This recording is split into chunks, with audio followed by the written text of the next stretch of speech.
তুমি হুমায়ুন আহমেদের সাথে কাজ করেছো নাটকেও এবং চলচ্চিত্রেও। তো হুমায়ুন আহমেদের যে চলচ্চিত্রে তুমি অভিনয় করেছো ঘেটুপুত্র কমলা, সাধারণত আমরা যেটা দেখি যে হুমায়ুন আহমেদের চলচ্চিত্রে আহ শাওন, তার স্ত্রী শাওনকেই অভিনয় করতে দেখা যেত। তোমাকে নেয়ার উদ্দেশ্যটা কি? ওই চরিত্রটার জন্য কি তোমাকে প্রয়োজন ছিল, নাকি তুমি তোমাকে অন্য কোনো কারণে আনা হয়েছে? এবং আমি তোমার হুমায়ুন ভাইয়ের কাজ করে অভিজ্ঞতার কথা বলো, কেমন লেগেছে, কেন আনা হলো তোমাকে চরিত্রটাতে? ওকে, আমি ভ্যাকেশন ছিল আমার, আমি আমেরিকাতে বেড়াতে এসেছিলাম। আমাকে শাওন ফোন করেছিল, শাওনের তখন মাত্র সেকেন্ড বেবিটা হয়েছে।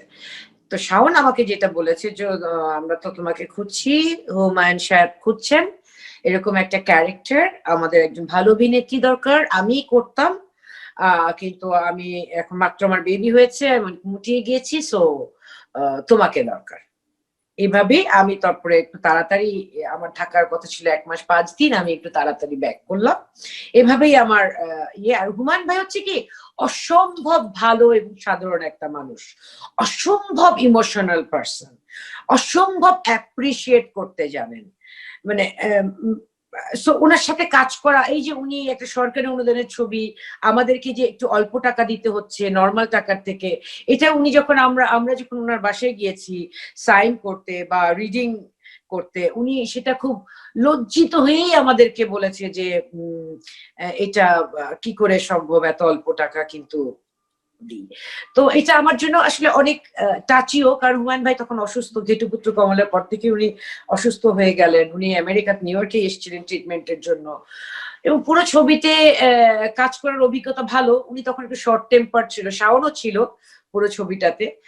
আমি যখন আমার ছেলেকে বিদায় দিই ঘেটুকে, তখন যে বলি যে অভাবের কথা, ওই সিকোয়েন্সটা এক শটে করেছিল। তো তুমি জানো আমি তো কাঁদতে আমার গ্লিসারিন বা কিছু লাগে না। তখন সবাইকে চুপ করিয়ে দিয়ে উনি যেরকম আমি একবারে একটা 8 মিনিটের সিকোয়েন্স, আমি এত বড় একটা ডায়লগ আমি করেছি এবং বলতে বলতে আমি কেঁদে দিয়েছি। কবিতাপা হি ওয়াজ ক্রাইং, এই যে একটা মানুষ এটা অ্যাপ্রিসিয়েশন করতে পারে না, he was crying, he was clapping, পুরা ইউনিট ক্ল্যাপ করেছে। এবং এই যে মানে তখন তোমার ইচ্ছা করবে কি ওনার জন্য জান দি, মানে উনি যদি বলে যে এখন গর্তে পরে অভিনয় করো, নদীতে ঝাঁপ দাও, you know like that. So আমার কাজের অভিজ্ঞতা খুব ভালো, বকাও খেয়েছি। মানে আমি মানে এই জন্য আমি বুঝি না, যেমন আমরা যখন গিয়েছি আমাকে I didn't get to chance আমার মুখ ধোয়ার। তো তখন উনি আমাকে একটু সর্ষের তেল দিয়ে জাস্ট বললো এটাকে স্ম্যাশ করো। I didn't gate chance to C the mirror how I look. কোন রকমের শাড়িটা পরেছি, পরার পরে ওভাবেই নিয়ে উনি যেভাবে দেখেছেন। আমার আয়না ছিল ডিরেক্ট, সবসময়ই তাই, আমার আয়না হচ্ছে ডিরেক্টর। আমাকে সুন্দর লাগার দরকার আছে ক্যারেক্টারে, রাইট? আমি কখনো যে অত আয়না কেমন লাগলো ওইটা না। তো অদ্ভুত সুন্দর একটা আমার প্রত্যেকটা ফিল্মের এক্সপেরিয়েন্স খুব ভালো।